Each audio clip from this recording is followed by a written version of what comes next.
Hi everyone, this is Byron Jacobs making the video version of our D&B publication, Moormans Book of Poker. If you've bought the book or seen any of the extracts posted on our site, you'll realise that the structure of the book lends itself very well to a video format, since it essentially consists of hand replays and analysis. The book features 80 hands, and this demo version will showcase 4 of them. The analysis of the hands is structured in the same way every time. The play of the hand is given while I am providing my own commentary. In this I will include any information regarding the table dynamics or reads on the villains, as well as my own thoughts on the play. You will know that it is me commentating on the play, since an image of me will appear in the top left hand corner of the screen, as you can see now. When I have concluded my analysis, Chris will step in. You will know that you are now listening to Chris's commentary, since my image will be replaced by his, as you can see here. Chris will then critique the play and analysis that I have given and give his own take on the lines chosen and possible alternatives, indicating what appear to him to be the optimal lines. Finally, I will give a brief conclusion, indicating what appear to me to be the key lesson of the hand. We will now move on to the sample of 4 hands taken from the video pack. Byron. Although it's fairly early in the event, there are already antes of 15 in addition to the 60-120 blinds. I have Jack 10 in the big blind and we are playing around 25 BB deep. UTG opens for slightly more than a min raise and gets called by the button. The button has been calling a lot and playing fairly randomly. With Jack 10 off on the button and getting odds of nearly 6 to 1, this seems like an easy call.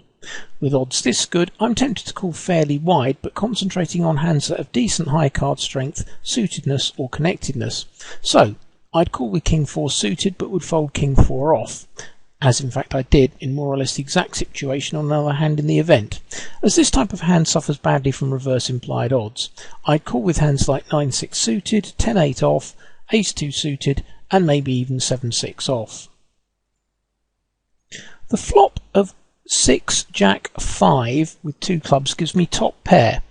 I check, planning to check call in most circumstances.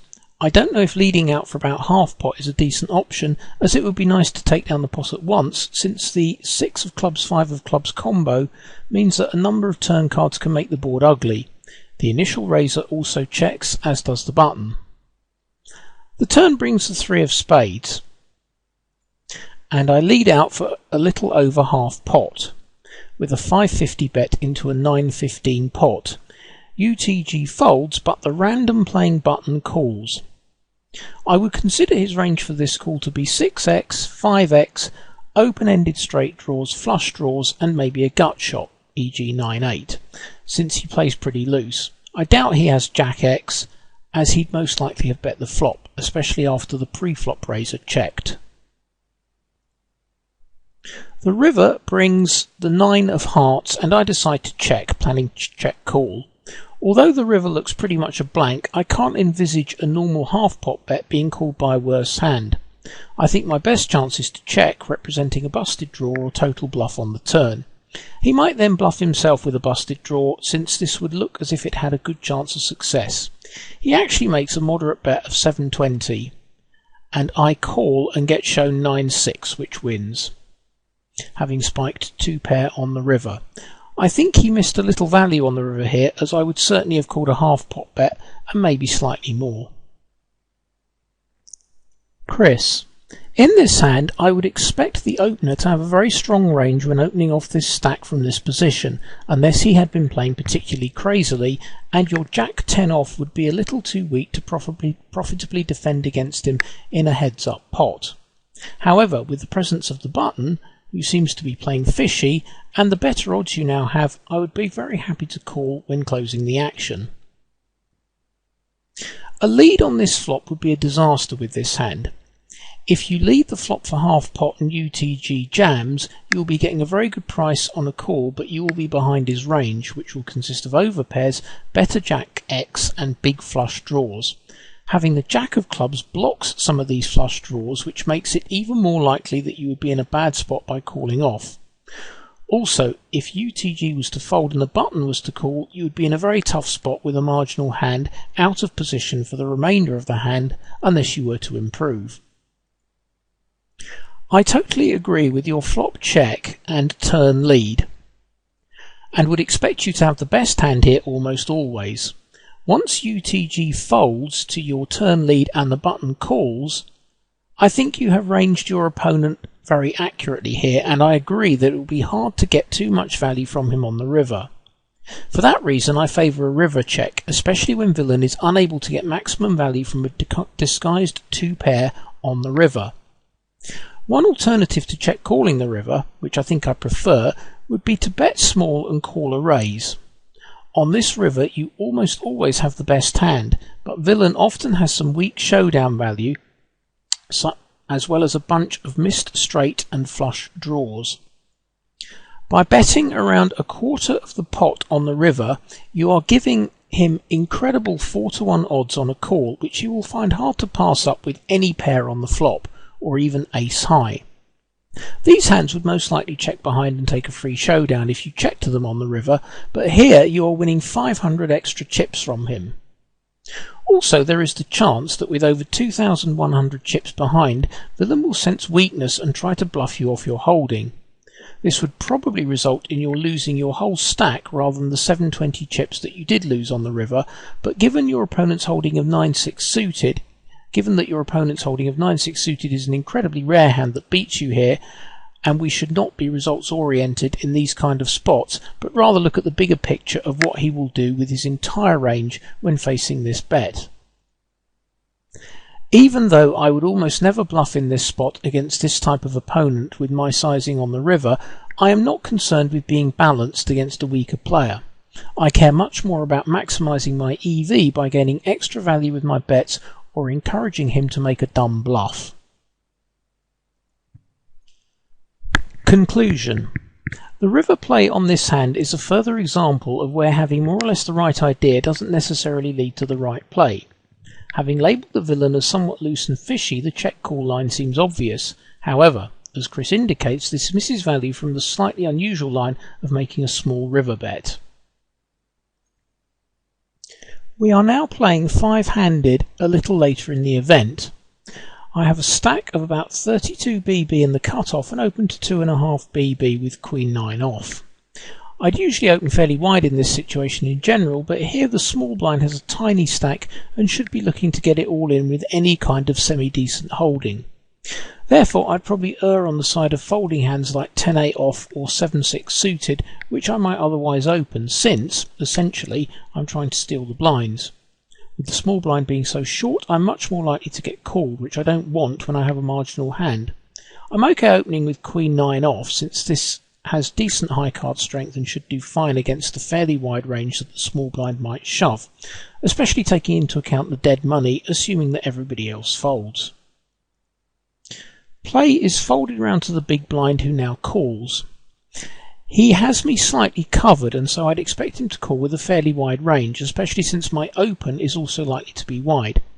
The flop comes 8 to ace. There is 30-50 in the pot, and the effective stack size is approximately 15.5k. When the big blind checks, I c-bet for 16.50, and he calls. Since the board is completely dry, I assume his range is heavily weighted towards ace-x and 8x. Since he knows I should have a wide range, he could also float here with air, but using up 10% of his stack to do so seems expensive, so I doubt that random floats are more than a tiny part of his range. The turn brings 8 to ace-2 and the big blind checks. There is 63.50 in the pot, and I have slightly less than 14k behind.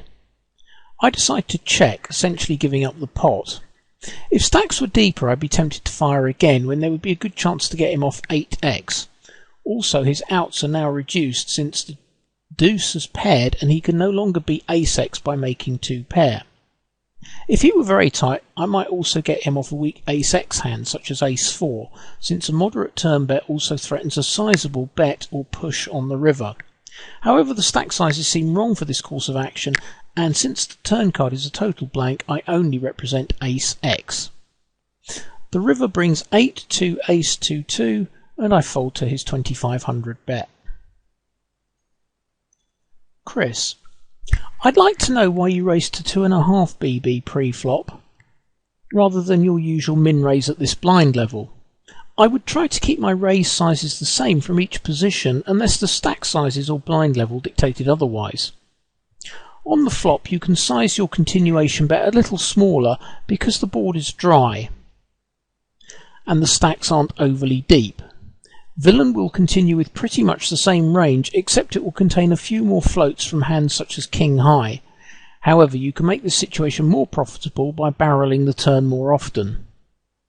It is important to size your bets correctly depending upon the board type and stack sizes. You said you didn't have a good stack for 3 barrelling, but if you had min-raised pre-flop and bet around 35% of the pot on the flop, you would open up a much better 3 barrelling situation. In this case there would be around 4,200 in the pot by the turn, with effective stack sizes close to 15,000, instead of 6,350 in the pot with less than 14,000 behind. Always consider this when playing online with all of the stack and pot size information so readily available. The turn card is another 2, which changes things very little because neither of your ranges contains many 2s. It's a reasonable spot to bet the turn because Villain is very unlikely to improve on this card, and it puts incredible pressure on all his 8x hands, which make up a significant portion of his range. Betting the turn will also make him fold all his floats and small pairs, with which he might have called on the flop. The turn barrel is borderline, and whether I went ahead with it or not would depend greatly on my perception of Villain as well as my image at the table. If the turn card were a King, Jack or 10, I would absolutely fire a second barrel, as these are either scare cards to 8x or they give you the added equity of a straight draw. I try to barrel with very little equity only when I have a good read on my opponent's tendency. If I did bet the turn, the river spot would be incredibly close as well. By this point in the hand we will have largely defined Villain's range as predominantly ace-x. If the river is a king, for example, then all aces other than ace-2, ace-8 and ace-king chop, so I would tend not to bluff here because Villain would probably convince himself to call, figuring we are chopping most of the time. But if the river is a low card, then kickers will play and it becomes a good spot for a bluff. To call a big river bet here with a small ace, Villain would have to assume you are barrelling with no equity. There are no missed flush or straight draws other than an incredibly unlikely missed gut shot wheel draw, in which case you would be unlikely to open pre-flop in the first place. Conclusion. The main lesson from this hand is to be much more aware of sizing, especially playing at fairly short stack sizes. I realised on the turn that I had an awkward pot to stack ratio, but didn't make the connection that the pre-flop and flop sizing had created these problems. With slightly less than 14k chips, my stack has dwindled to less than 20 BB, and we are also playing with a 100 ante. I have Queen Jack off in the big blind. The cut-off, who covers me, opens to 2x, and it is folded round to me. The cut-off has been playing in a slightly unorthodox fashion. For example, in a previous hand he limped in from early position with effective stacks of around 25 BB with Queen-Queen. He has also, in general, been fairly active. However, I have not labelled him as weak, as it seems to me he has played well post-flop on a couple of occasions.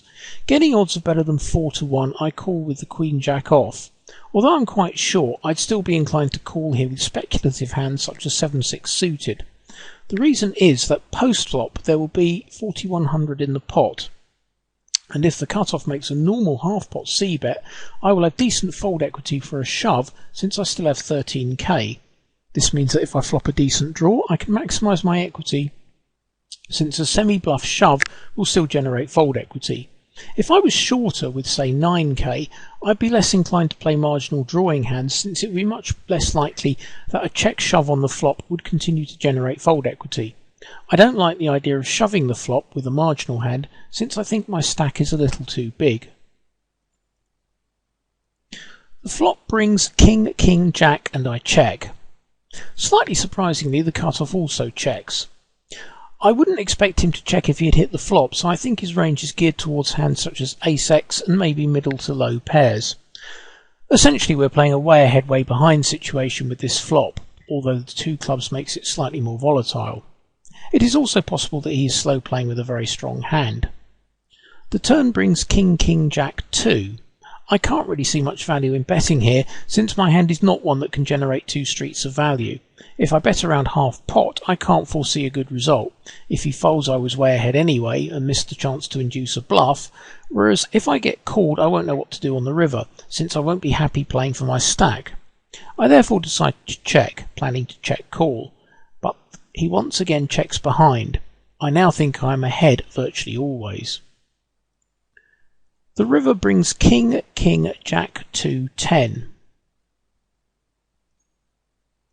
I now decide to bet half pot, since my hand at this stage is more or less completely random, and this bet could easily get called by a weaker hand looking to bluff catch. However, in retrospect, this course of action would be a lot more likely to succeed if the river had been a random low card, since if the cutoff has a hand like 9-9 or Ace-8, it is not looking that great as a bluff catcher.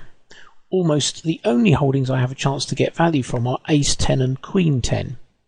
He now raises to 7,200 and I fold. I can only beat a complete bluff, and this doesn't seem very likely.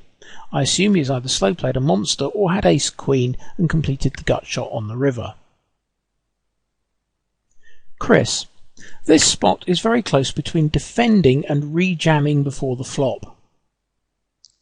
I would prefer to jam against an active cutoff because we will be getting more than enough folds, coupled with decent equity when called. Defending is fine and much better than folding because our hand flops well and we're getting great price against a wide range. The problem is that on certain boards such as 2-2-5 or Ace-XX, we will have trouble getting to showdown and may end up folding the best hand. Once you call and villain checks back this flop, you almost certainly have the best hand. Even with a strong hand, I would expect your opponent to bet most of the time because you have a lot of draws that you will be check jamming on the flop at this stack depth. When he checks back, he may be pot controlling with a very good ace high such as Ace-Queen or Ace-10, or a middle pocket pair or a weak queen. Therefore I am looking to bet the turn and most rivers to maximise our value. I would lead for around 70% of the pot on the turn to set up a river jam. When the opponent pot controls flops this shallow, you need to lead turns and rivers for larger than normal to put them under pressure. I would make the same move with a flush draw, therefore I need to have a wider value range than just trip kings to make my bluffs profitable. Although the river isn't ideal because Ace-Queen gets there, I would still be jamming my Queen-Jack for value, especially when the flush draw misses. This will sometimes backfire when I value town myself against a slow play or against a hand that got there, such as 10-10 or Ace-Queen, but it makes me much harder to play against and puts people in tougher spots after they cap their ranges on the flop. The river is a very tough spot in this hand because it is very unusual for a player to take this line as a bluff. I would probably give him credit for getting there on the river with Ace-Queen or slow playing something incredibly strong, such as flopped quads or King-Jack. Conclusion. I misplayed this hand on the turn by being overly focused on getting one street of value from my hand or inducing a bluff. Betting is preferable since I can make this play with a much wider range, including flush draws and bluffs. The basic error is focusing too much on my actual hand rather than my perceived range of hands. My 27k now represents a slightly less than 20 BB stack, although we are playing 5-handed with antes of 175. I have Ace-Queen offsuit in the small blind.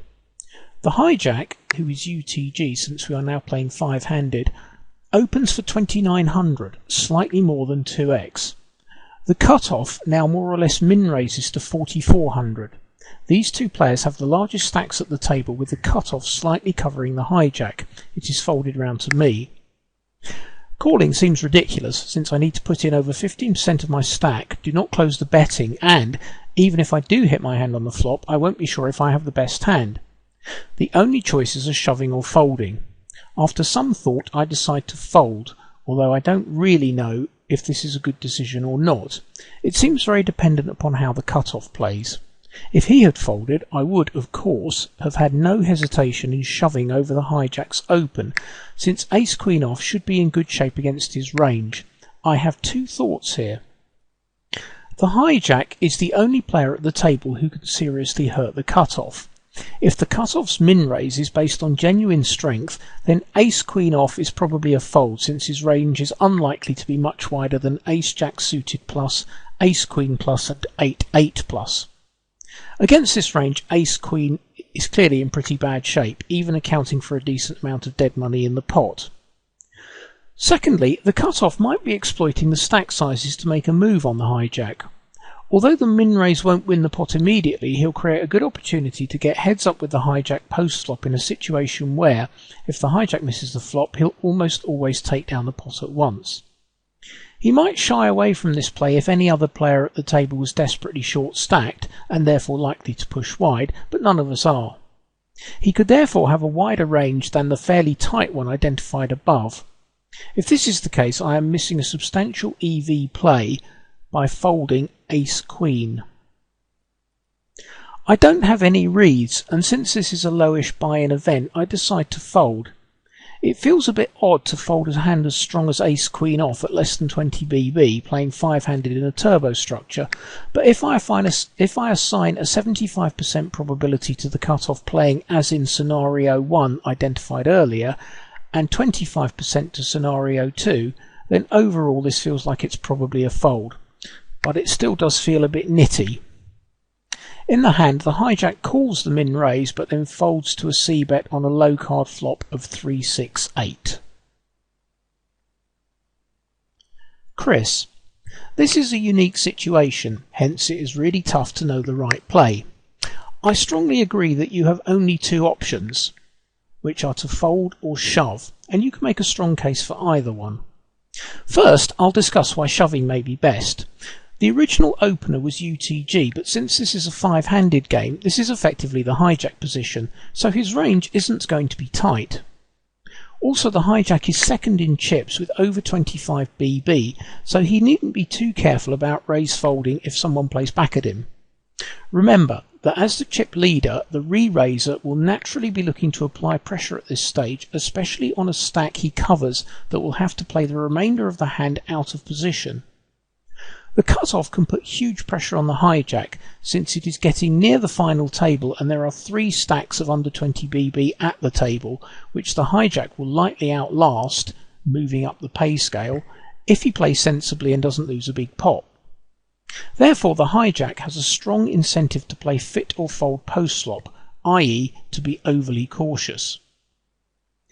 The cutoff's re-raise here is the bare minimum, which could mean a number of things. He is very unlikely to min-raise with a hand like ace-king because he will miss the flop too often, and the real value in re-raising with that hand is in the initial fold equity or in his opponent shoving all in with a dominated hand. The cutoff could also re-raise small to avoid being priced in to call if one of the three short stacks behind shoves all in. It could also be a misclick, which I see more often than you would think because a lot of people are playing too many tables or are busy doing other things. There is over 10,000 in the pot before the action gets to you in the small blind, which would represent a 40% increase with no showdown if both your opponents folded to a shove. Folding may be the best play if the cutoff's range is weighted towards value.